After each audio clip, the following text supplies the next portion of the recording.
जय हिंद बच्चों। तो हम लोगों ने सक्सेसफुली हाइड्रोकार्बन्स को फिनिश कर लिया है। हाइड्रोकार्बन्स तक का पोर्शन जो है क्लास 11th में है। अब जो बच्चे नीट का एग्जाम दे रहे हैं उनको तो कोई 11th कोई 12th का मतलब ही नहीं है, उनको तो सब कुछ प्रिपेयर करना है। अब बात करेंगे ऑर्गेनिक में हम लोग अगले यूनिट पर, and that unit is haloalkanes and haloarenes. तो अगला हमारा जो यूनिट है वो है haloalkanes and haloarenes. मतलब जहां पर हम स्टडी करने वाले हैं हैलाइड्स की। हैलाइड्स जिसमें इंक्लूडेड रहेंगे फ्लोरीन, क्लोरीन, ब्रोमीन और आयोडीन और इनसे रिलेटेड कंपाउंड्स, इनसे रिलेटेड केमिकल रिएक्शंस और इनकी प्रॉपर्टीज। तो हैलो अल्केन्स और हैलो एरीन्स। अब देखो इनके जो टाइप्स आपको मिलेंगे वो कौन कौन से होंगे। एल्काइल हैलाइड, अल्काइल हैलाइड जहां पर एल्काइल ग्रुप के साथ मतलब आर के साथ एक्स होगा वो एल्काइल हैलाइड। कॉमनली हम कह सकते हैं जहां पर सिंगल बॉन्ड वाले कार्बन होंगे, जहां पर कार्बन के साथ सब सिंगल बॉन्ड जुड़े होंगे वो एल्काइल हैलाइड।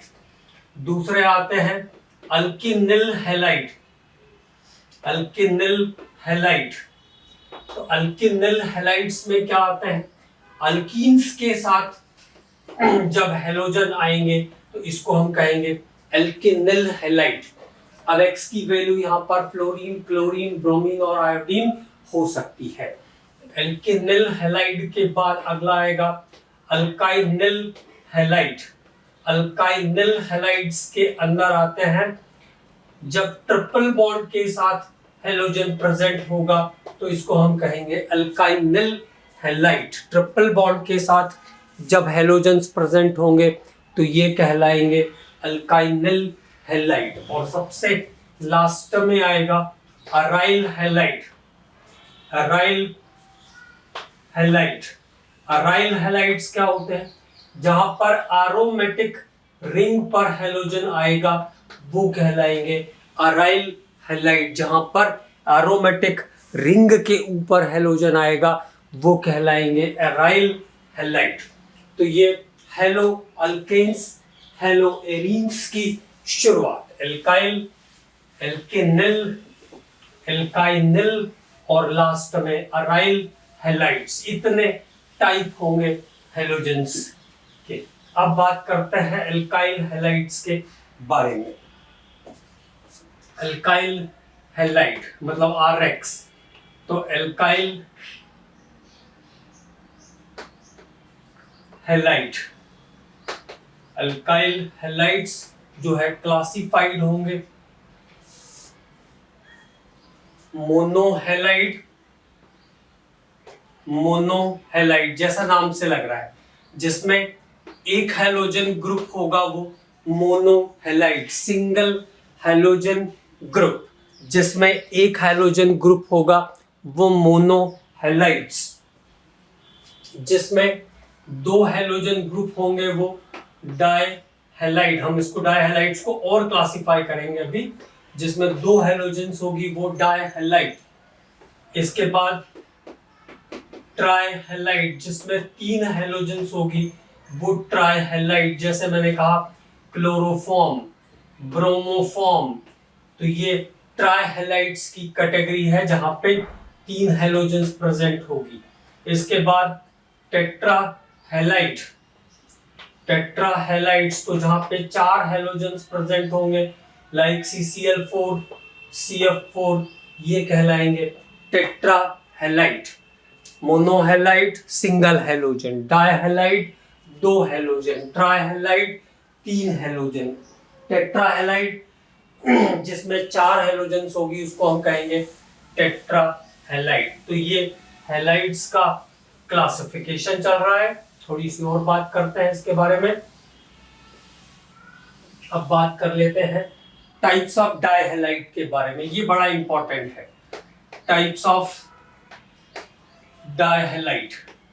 डायहैलाइड के बारे में क्या क्या ध्यान रखना है आपको। टाइप्स ऑफ डायहैलाइड, तो पहला जो इसका टाइप है वो है जेम डायहैलाइड। जेम डायहैलाइड, डायहैलाइड का मतलब ही है जिसमें दो हेलोजन ग्रुप है वो डायहैलाइड। अब जेम डायहैलाइड किसको कहेंगे? when both halogens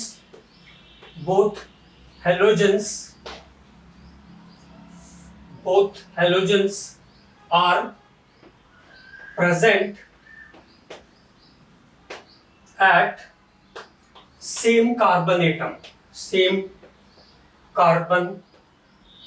atom, जब दोनों हेलोजन एक ही कार्बन परमाणु पर उपस्थित होगी तो इसको हम कहेंगे gem dihalide. It is category of gem dihalide. जैसे मैंने कहा dichloromethane, dichloromethane, dichloroethane, dichloromethane, 1,1 dichloromethane, 1,1 dichloroethane, 2,2 dichloropropane, 2,2 dichloropropane. तो जिस डायहैलाइड में दोनों हेलोजन सेम कार्बन पर प्रेजेंट होगा उसको हम कहते हैं जेम डायहैलाइड। जेम डायहैलाइड, तो ये डायहैलाइड्स का पहला टाइप हो गया, डायहैलाइड का पहला टाइप हो गया। ठीक है, अब जेम डायहैलाइड के बाद आता है vicinal halide. Vicinal halide, vicinal halides, जिसमें halogens are present, halogens are present at adjacent carbon atom, जिसमें हेलोजन समानांतर कार्बन परमाणुओं पर उपस्थित होती है, मतलब अड़ोस पड़ोस वाले कार्बन परमाणु पर उपस्थित होगी। Halogens are present at adjacent carbon atom. जैसे मैंने कहा 1,2 डाइक्लोरोईथेन, 1,2 डाइक्लोरोईथेन, 1,2 डाइक्लोरोप्रोपेन, 1,2 डाइक्लोरोप्रोपेन। तो ये जो कंडीशन है इसको हम कहते हैं, this condition is called vicinal halide. इस कंडीशन को हम विसिनल हैलाइड कहते हैं। अब बात आई तीसरी, टर्मिनल्स की। इन दोनों कंडीशन को जो फॉलो नहीं करेगा वो आएगा टर्मिनल में। उसमें एक नाम और आता है alpha omega halide, alpha omega halides. तो अल्फा पोजीशन और ओमेगा पोजीशन पर जब हैलाइड स्पेसिफिकली प्रेजेंट होगा तो उसको हम अल्फा ओमेगा हैलाइड कहेंगे, और अगर अल्फा ओमेगा की कंडीशन नहीं बन रही है तो फिर हम उसको टर्मिनल हैलाइड कहेंगे। देखो, जैसे मैंने कहा आपसे कि चलिए एक कार्बन चेन लेते हैं हम लोग। अब यहां पे मैंने क्लोरीन जोड़ा, ठीक है, तो ये कंडीशन अल्फा, क्योंकि इसमें कोई कार्बन तो है नहीं हेलोजन में, ठीक है। अल्फा, बीटा, गामा, डेल्टा और ये ओमेगा, ये ओमेगा, तो एक हेलोजन यहाँ पे जुड़ा हुआ है। तो when halides are at alpha omega position, halides are halogens, halogens are present, halogens are present at alpha omega position, जिसमें हेलोजेंस अल्फा ओमेगा पोजीशन पर होंगे तो इसको हम कहेंगे alpha omega halides, called alpha omega halide. Otherwise अगर ये condition follow नहीं हो रही है, otherwise it is terminal halide. इसको हम टर्मिनल हैलाइड भी कह सकते हैं। अगर अल्फा ओमेगा की पोजीशन कंडीशन को क्लास नहीं सेटिस्फाई कर रहा है तो उसको हम क्या कहेंगे, टर्मिनल हैलाइड कहेंगे। It is called terminal halides. तो ये बात हो गई हैलाइड्स के क्लासिफिकेशन से रिलेटेड। तो डाई हैलाइड के बारे में हम लोगों ने बात किया अभी, है ना। अब बात करते हैं अगले टॉपिक पर, primary, secondary and tertiary halides. किस कंडीशन को हम प्राइमरी, सेकेंडरी और टर्शरी हैलाइड कहेंगे? तो देखो, जिसमें कार्बन के साथ CH2X ग्रुप आएगा, जैसे मैंने कहा CH3Cl, तो हमारा काम हो गया, CH2X आ रहा है, CH3CH2Cl, methyl chloride, ethyl chloride, ये सब प्राइमरी मेंबर्स में आते हैं। तो जिसमें CH2X ग्रुप होगा वो होंगे प्राइमरी हैलाइड्स, जिसमें CHX ग्रुप होगा वो होंगे सेकेंडरी हैलाइड, CHX ग्रुप होगा वो होंगे सेकेंडरी हैलाइड या 2 डिग्री हैलाइड। इसको हम 1 डिग्री कहेंगे, इसको 2 डिग्री कहेंगे। देखो, जैसे 2-क्लोरोप्रोपेन है, 2-क्लोरोप्रोपेन, 2-क्लोरोब्यूटेन, ये सब क्या कहलाएंगे? सेकेंडरी हैलाइड कहलाएंगे। 2-क्लोरोप्रोपेन, 2-क्लोरोब्यूटेन, 3-क्लोरोपेंटेन, जिसमें CHX ग्रुप मिलेगा वो मेंबर्स होंगे किसके? सेकेंडरी हैलाइड के। अब बारी आई टर्शरी हैलाइड की, टर्शरी हैलाइड्स, तो जिसमें CX ग्रुप मिलेगा वो कहलाएंगे टर्शरी हैलाइड, जिसमें CX ग्रुप होगा वो कहलाएंगे टर्शरी हैलाइड। जैसे मैंने कहा एग्जांपल, 2-मिथाइल प्रोपेन, 2-मिथाइल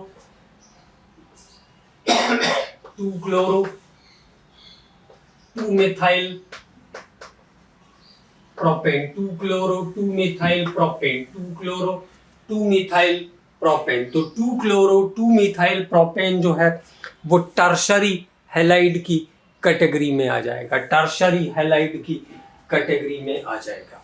तो ये हैलोजेंस का क्लासिफिकेशन। अब हम बात करते हैं आगे। देखो, जैसा मैं हमेशा, मेरा जो अप्रोच करने का प्रोसेस रहता है वो ऐसा, पहले हम लोग बात करेंगे एलिफेटिक हैलाइड्स के बारे में, उसके बाद एरोमेटिक के बारे में हम लोग अलग से बात करेंगे। सबको बुक के जैसा एक साथ नहीं मिलाएंगे, क्योंकि मिला देने पर क्या होता है, फिर आधा कुछ समझ में आता है, आधा समझ में नहीं आता है। तो बात करेंगे प्रिपरेशन ऑफ हैलाइड्स की, प्रिपरेशन ऑफ हैलाइड्स। और मोस्ट ऑफ द रिएक्शंस हमने मैकेनिज्म के टाइम में कवर किया है, कुछ हाइड्रोकार्बन में कवर किया है, ऐसा कुछ अलग से यहाँ आने वाला नहीं है। प्रिपरेशन ऑफ हैलाइड्स, पहला, क्या अल्केन से हम हैलाइड बना सकते हैं? तो मीथेन को जब हम क्लोरीन के साथ डिफ्यूज्ड अल्ट्रावायलेट लाइट के प्रेजेंस में ट्रीट करते हैं तो हमें हैलोजेंस मिल जाती है। इसके बाद ब्रोमीन डायरेक्ट सनलाइट में हैलोजन देती है।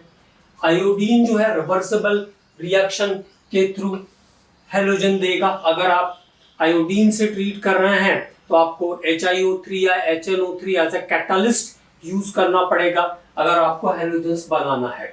और ये फ्री रेडिकल के सब्स्टिट्यूशन पर बेस होता है, ये फ्री रेडिकल के सब्स्टिट्यूशन पर बेस होता है। तो ये तो हो गया आपका रिवीजन। तो from alkenes, from alkenes, alkenes से हम हाइड्रोजन हैलोजन कैसे बना सकते हैं? तो पहला तरीका, when a mixture of methane and chlorine is treated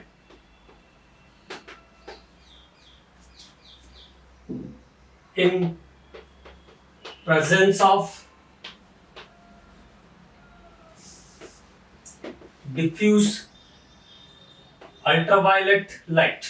जब मीथेन और क्लोरीन के मिश्रण को हम विसरित सूर्य के प्रकाश या पराबैंगनी प्रकाश में हीट ट्रीट करते हैं, क्रिया के लिए छोड़ते हैं, तब हमें हैलाइड्स मिलता है। मीथेन और क्लोरीन का मिक्सचर जो कि फ्री रेडिकल सब्स्टिट्यूशन पर बेस है, जिसकी बात हम लोगों ने बहुत डिटेल में हाइड्रोकार्बन्स में भी किया है ना। तो देखो मीथेन और क्लोरीन का कंपोजिशन, अल्ट्रावायलेट लाइट का presence, 1 by 1 hydrogen free radical chloride free radical से सब्स्टिट्यूट हो जाएगा। HCl निकला तो बन जाएगा CH3Cl, फिर एक हैलोजन आएगा, फिर एक HCl निकालेगा तो बन जाएगा CH2Cl2 डाइक्लोरोमीथेन, फिर एक हैलोजन एडअप होगा, फिर एक HCl निकलेगा, नाउ ट्राइक्लोरोमीथेन, फिर एक हैलोजन आएगी, एक HCl निकालेगा और फाइनली ये कंपाउंड पहुंच जाएगा टेट्राक्लोरोमीथेन में। तो मोनो, डाई, ट्राई और टेट्रा सभी टाइप के हैलाइड्स यहाँ पे बन जाएंगे। तो हैलोजेंस बनाने के लिए, हैलाइड बनाने के लिए हम अल्केन का यूज कर सकते हैं, ठीक है। तो ये फ्री रेडिकल सब्स्टिट्यूशन पर बेस केमिकल रिएक्शन है, ये ध्यान रखना है। इसके बाद दूसरा मेथड फ्रॉम अल्कीन्स, क्या अल्कीन से हम हैलाइड बना सकते हैं? तो उसको चेक करते हैं। फ्रॉम अल्कीन्स कैसे बना पाएंगे? बाय द एडिशन ऑफ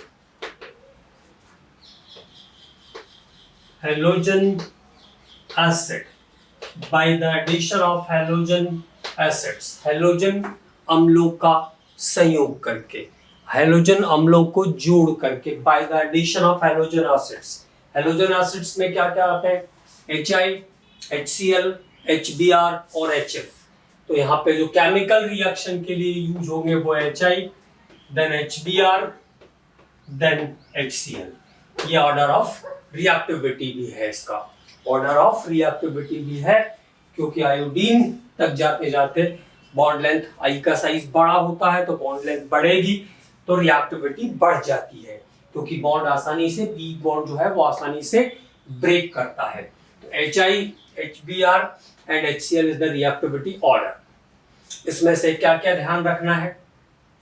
इसमें आपको ये ध्यान रखना है HBr एक ऐसा केमिकल है, HBr obey the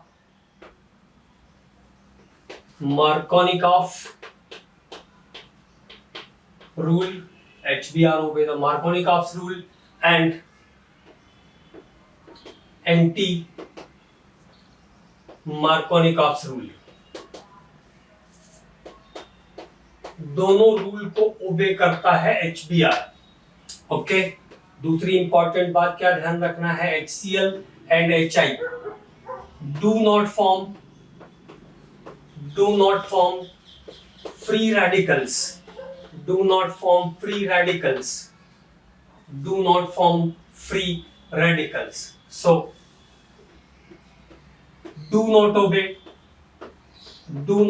obey the anti-Markovnikov rule.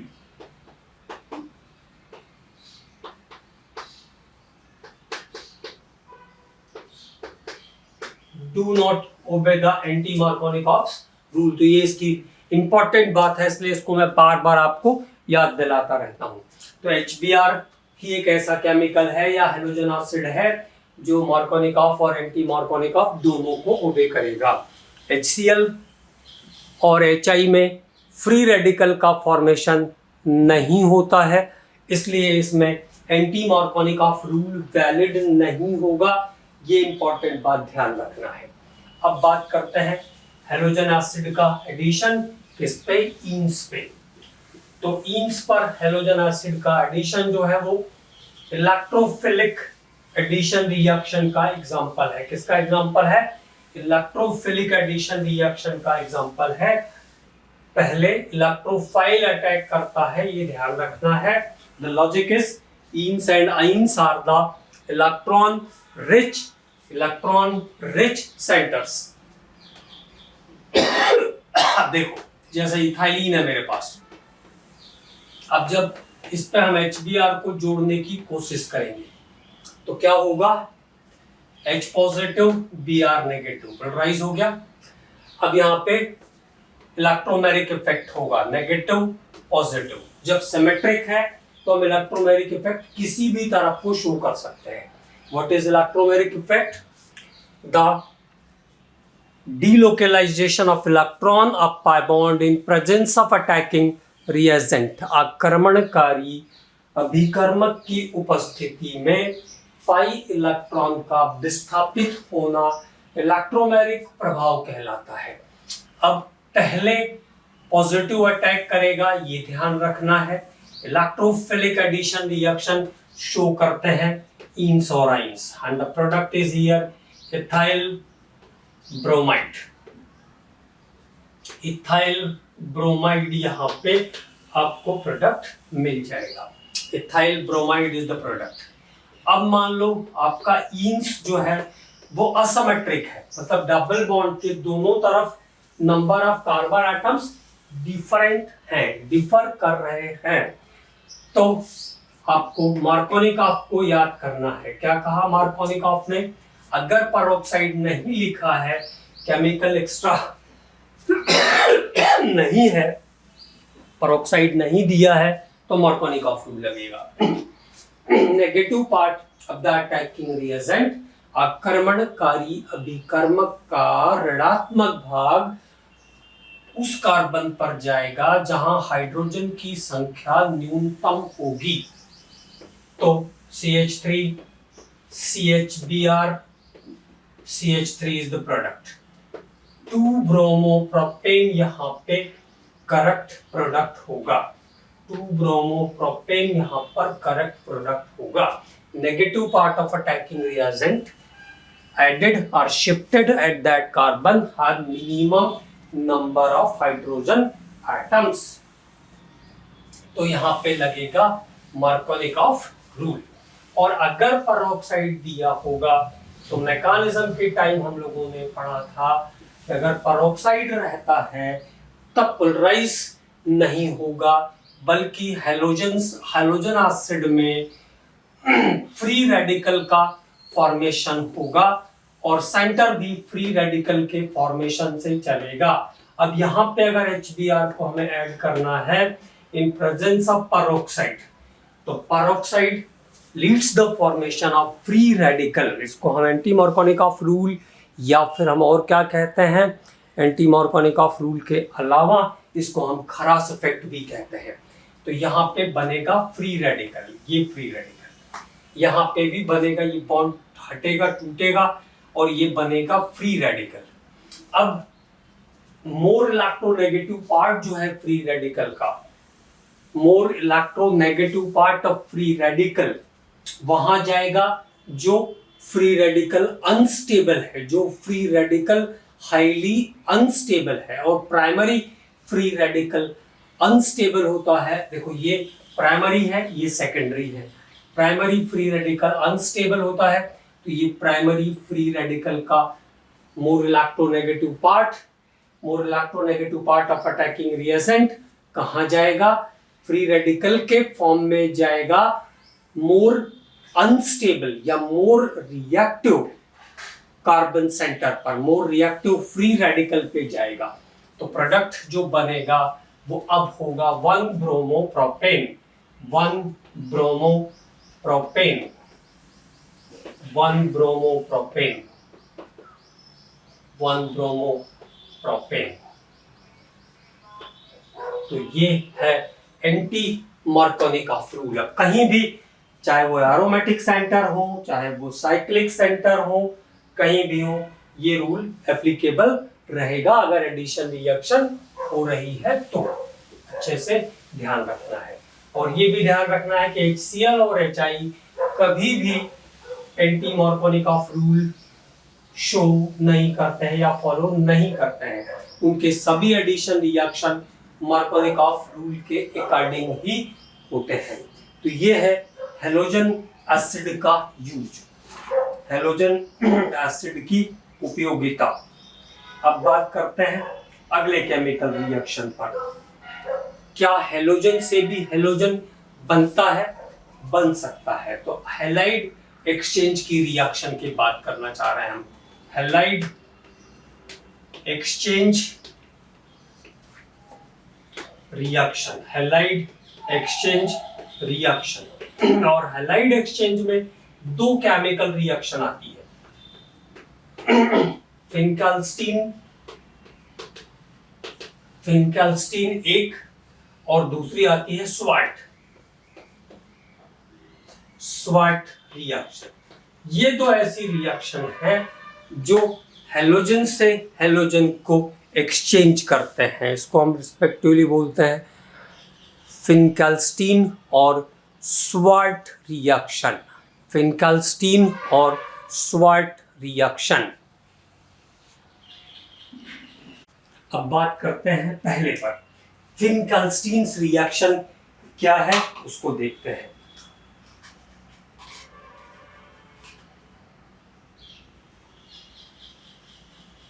फिनकेल्स्टीन and स्वाट reaction क्या है उसके बारे में बात करते हैं। पहला फिनकेल्स्टीन, दो हैलाइड एक्सचेंज की केमिकल रिएक्शन है।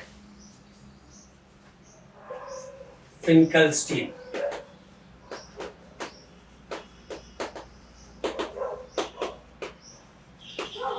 फिनकेल्स्टीन रिएक्शन क्या है? फिनकेल्स्टीन reaction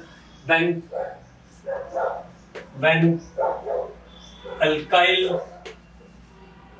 chloride, alkyl chlorides or alkyl bromide, maybe chloride or bromide, alkyl chloride or alkyl bromides, alkyl chlorides or alkyl bromides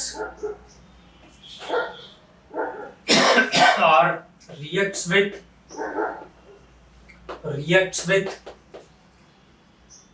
sodium iodide, sodium iodide, sodium iodide, then precipitation of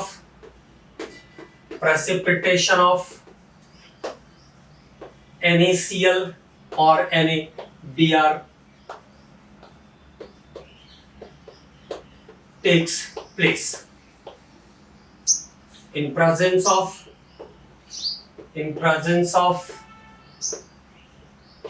dry acetone, in presence of dry acetone।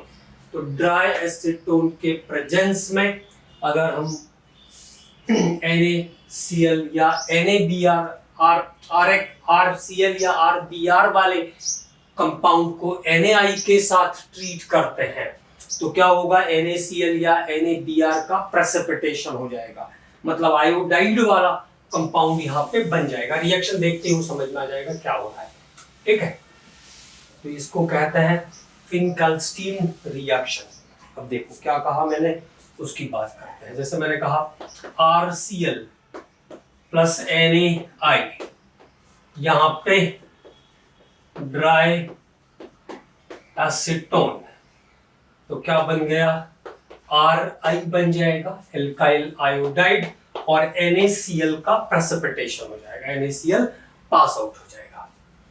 Again RBr plus NaI, then again Ri और NaBr precipitate out हो जाएगा। इसको हम कहते हैं Finkelstein reaction. It is known as Finkelstein reaction. तो इसको हम कहते हैं फिनकेल्स्टीन अभिक्रिया, ठीक है। फिनकेल्स्टीन के बाद अब हम बात करेंगे स्वाट के बारे में। स्वाट reaction especially used to make alkyl fluoride, used to make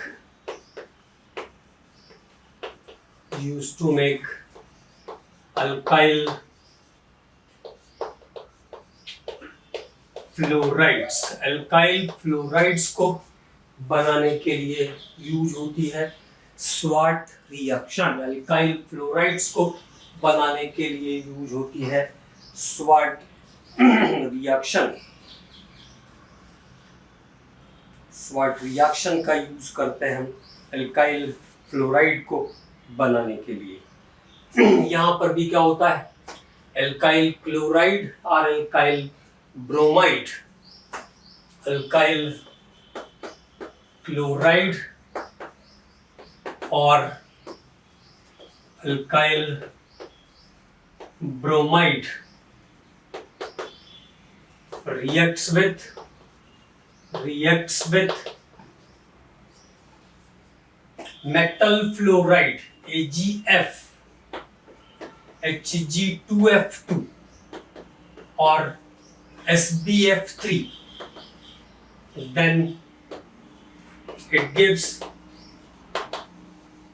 gives fluorides। Alkyl fluoride कह दूं मैं तो ज्यादा बेटर रहेगा। अल्काइल फ्लोराइड्स तब बनता है alkyl fluoride, then it gives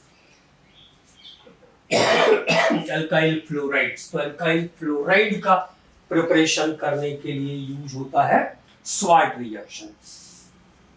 अच्छे से मेरे साथ साथ याद करते हुए चलिए, क्योंकि मुझे तो पूरा लिखना भी है, आप भी पूरा लिखिए बिना रिस्क लिए हुए। सब कुछ लिखना बहुत जरूरी होता है, लिखने से ही मेनली चीजें याद हो जाती है हमें।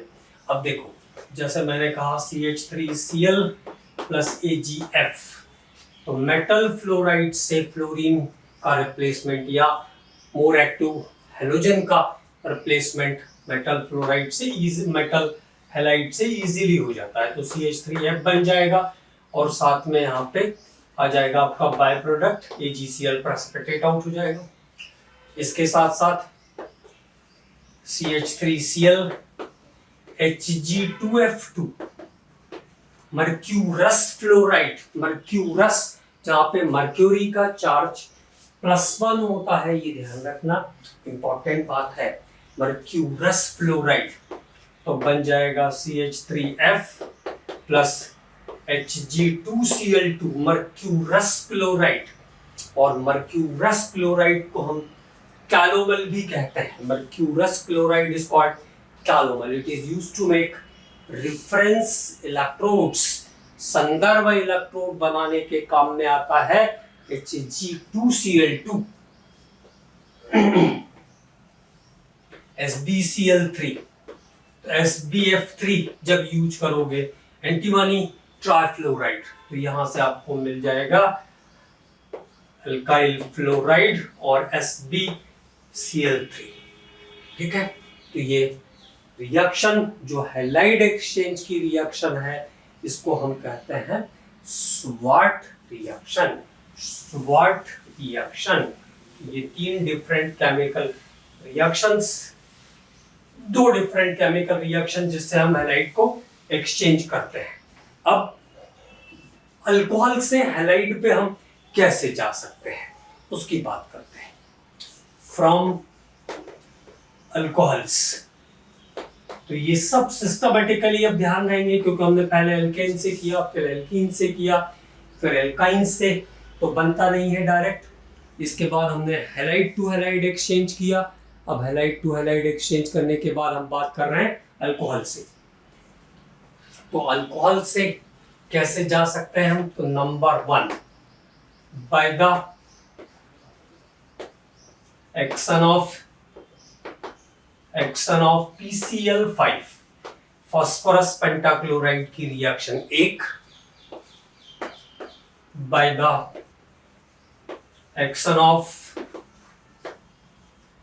PCl3 फास्फोरस ट्राइक्लोराइड की reaction 2, by the action of SOCl2,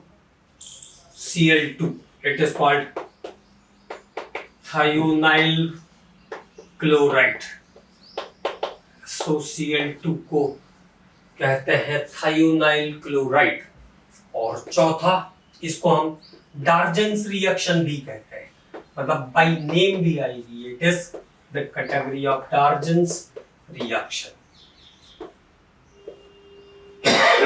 और चौथा आता है mixture of concentrated HCl plus anhydrous zinc chloride. और ये जो मिक्सचर है कंसंट्रेटेड HCl और एनहाइड्रस जिंक क्लोराइड का, इसको हम कहते हैं लुकास रिएजेंट, जिसके बारे में हम लोग अल्कोहल में पढ़ने वाले हैं, लुकास रिएजेंट। और इस रिएक्शन का नाम है नोन एज ग्रूव्स रिएक्शन कहते हैं इसको। क्या कहते हैं? ग्रूव्स रिएक्शन कहते हैं। तो ये 4 ऐसे केमिकल फिनोमेना हैं जो अल्कोहल को हैलाइड में चेंज करेंगे, और बड़े इंपॉर्टेंट हैं 4 के 4। तो 1 बाय 1 बात करेंगे अब इसके बारे में हम। Discuss 1 by 1। पहला रिएक्शन विथ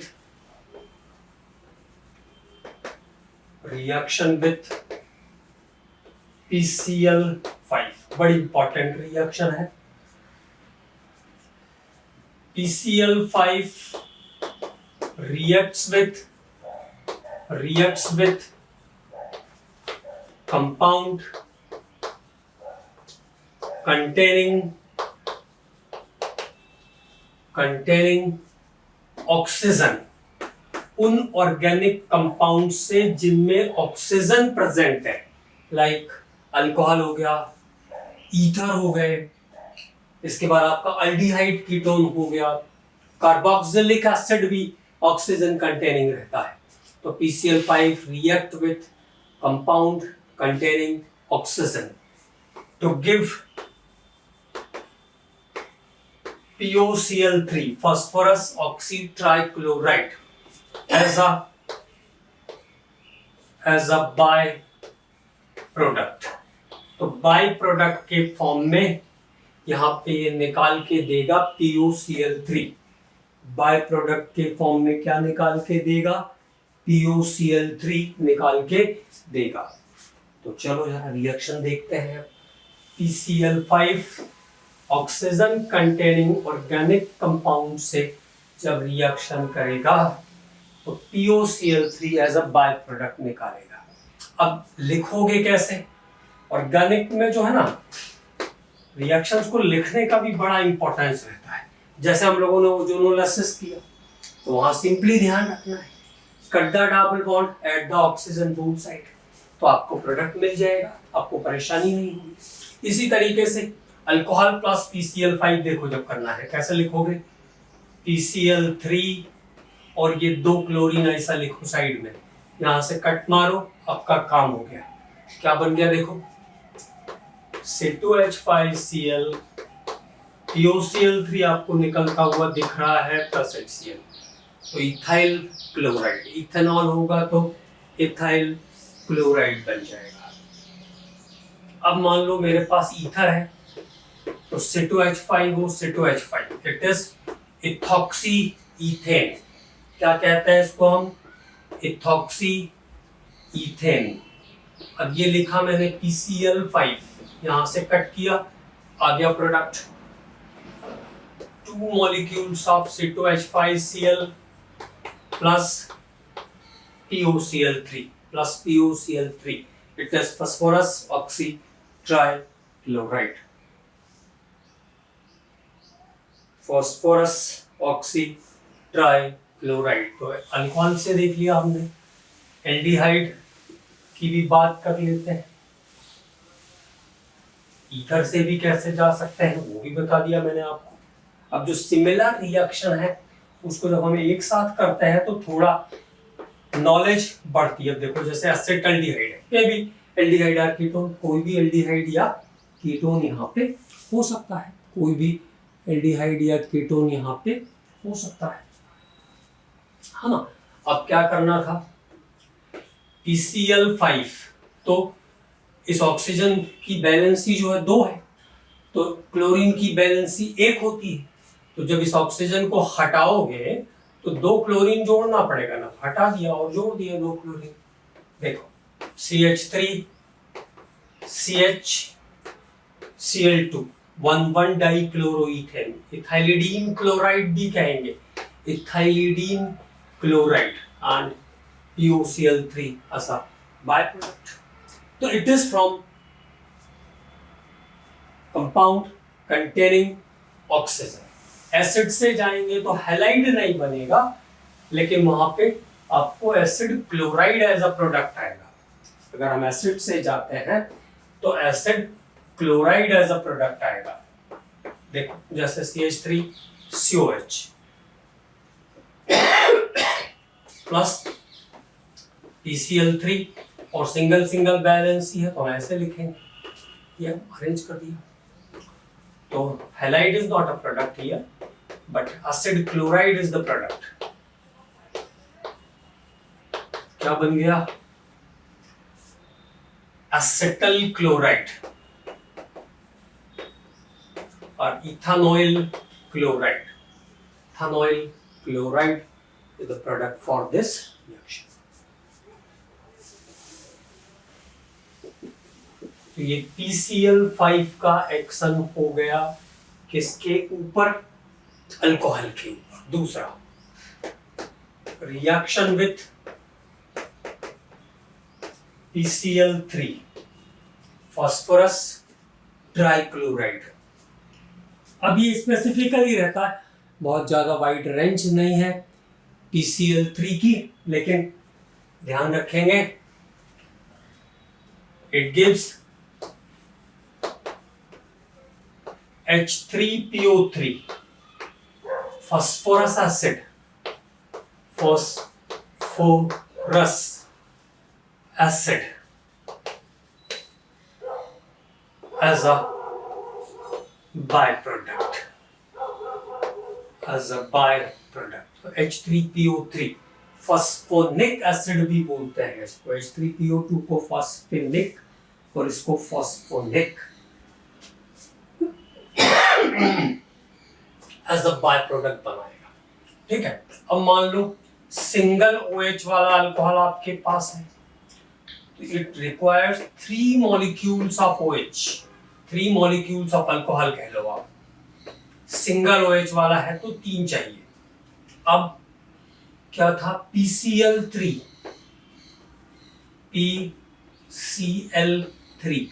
3 बॉन्ड तोड़ोगे यहाँ पे तो 3 क्लोरीन देने पड़ेंगे। Here is the product, 3 molecules of C2H5Cl और ये H3PO3 यहाँ पे बाय प्रोडक्ट दिख रहा है साफ साफ, H3PO3 as a by product.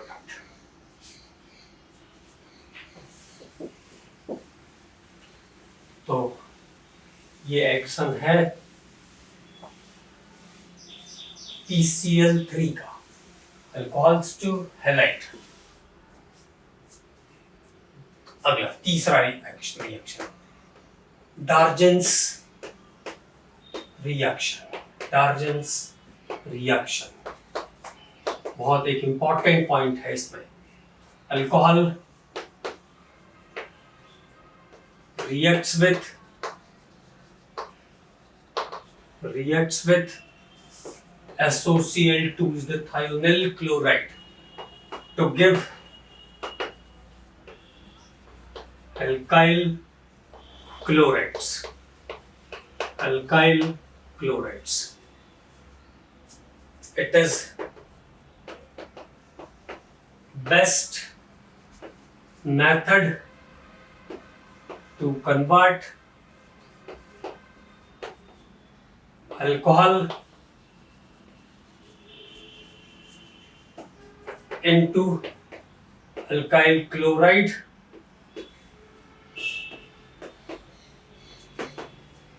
because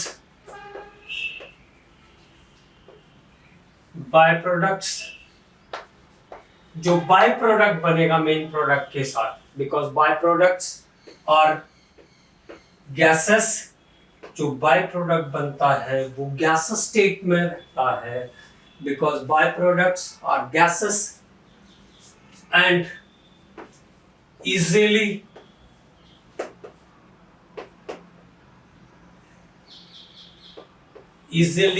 separated, और सेपरेशन सबसे इंपॉर्टेंट फिनोमेना होता है। इसलिए कभी अगर क्वेश्चन आएगा तो ध्यान रखना कि डार्जेंस रिएक्शन जो है अल्कोहल को हैलाइड में कन्वर्ट करने का सबसे बेस्ट मेथड है, क्योंकि यहाँ पे जो बाय प्रोडक्ट रहते हैं वो गैस स्टेट में रहते हैं और वो आसानी से सेपरेट हो जाते हैं। इसलिए डार्जेंस reaction is the best one for conversion of alcohols into halide.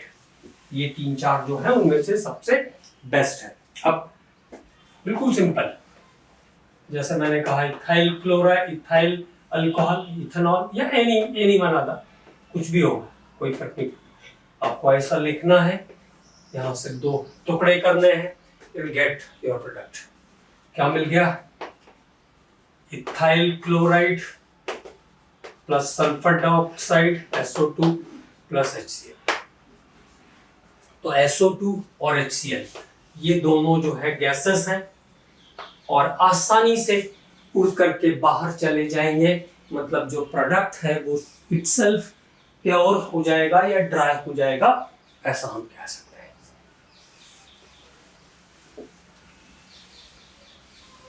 अगला जो केमिकल रिएक्शन आएगा वो है ग्रुप्स रिएक्शन। ग्रुप्स रिएक्शन, और ग्रुप्स रिएक्शन में आपको ध्यान रखना है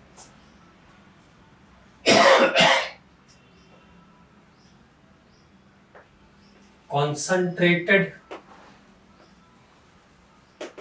HCl plus anhydrous zinc chloride का मिक्सचर यूज होता है यहाँ पे ट्रीट करने के लिए, रिएक्टेंट को ट्रीट करने के लिए कंसंट्रेटेड HCl और एनहाइड्रस जिंक क्लोराइड का मिक्सचर यूज होता है, जिसको हम कहते हैं लुकास रिएजेंट। क्या कहते हैं? लुकास रिएजेंट कहते हैं। तो पहली बात तो ये दिस इज द इंपॉर्टेंट। अब चूंकि इससे हम अल्कोहल को डिस्टिंग्विश भी करते हैं, तो यहाँ पे थोड़ा सा हम याद करके रखेंगे शुरू से, तो हमको आसानी रहेगी। अब देखो, जैसे मान लो मेरे पास 1 डिग्री अल्कोहल है, प्राइमरी अल्कोहल है, मान लो प्राइमरी अल्कोहल, तो यहाँ पे आपको एक सीधा इंस्ट्रक्शन ध्यान रखना है। Primary alcohol do not reacts with Lucas reagent at room temperature. Normal temperature पर ये रिएक्शन नहीं करेगा, ये ध्यान रखना है। Primary alcohol do not react with Lucas reagent at room temperature. तो अगर रूम टेम्परेचर है तो ये रिएक्शन नहीं होगी, लेकिन अगर हम हीट करेंगे तो ये रिएक्शन हो जाएगी, ये भी ध्यान रखिएगा। तो पहले बार हम लिख देंगे नो रिएक्शन, नो रिएक्शन। अगर रूम टेम्परेचर है तो ये रिएक्शन नहीं होगी। 2 डिग्री, अब सेकेंडरी अल्कोहल है अगर मेरे पास,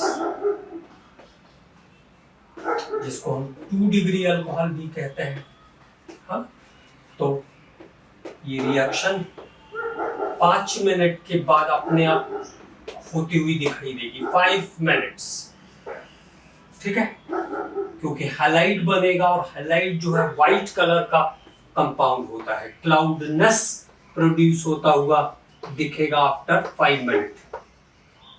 produce cloud after milky cloud after 5 minutes. तो 5 मिनट के बाद आपको इटसेल्फ मिल्कीनेस प्रोड्यूस होता हुआ दिखेगा। ये बात हो रही है रूम टेम्परेचर की, मतलब बिना हीट किए हुए सेकेंडरी में 5 मिनट के बाद रिएक्शन होगी। अब बात करते हैं टर्शरी हैलाइड की।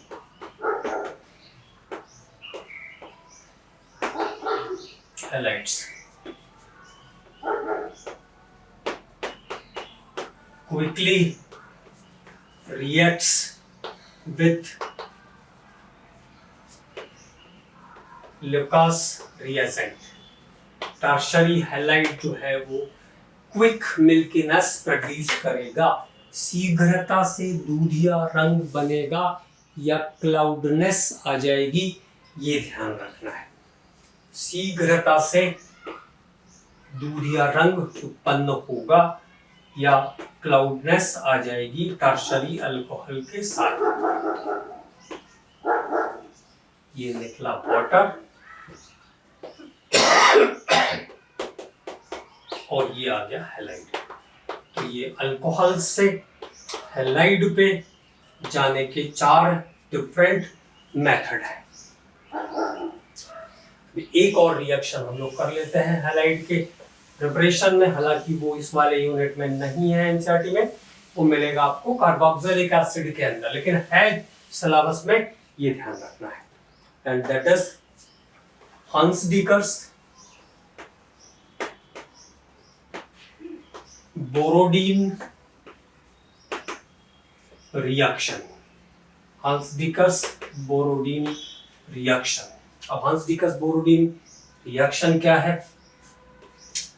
Silver salt of fatty acid,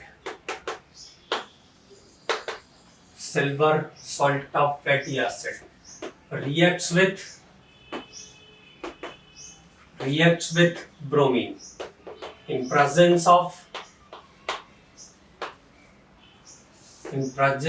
carbon tetrachloride or non-polar solvent के प्रेजेंस में silver salt of fatty acid का reaction like CH3 COOAG, silver acetate plus bromine, तो AgBr निकल जाएगा, बी कार्बोक्सिलेट हो जाएगी।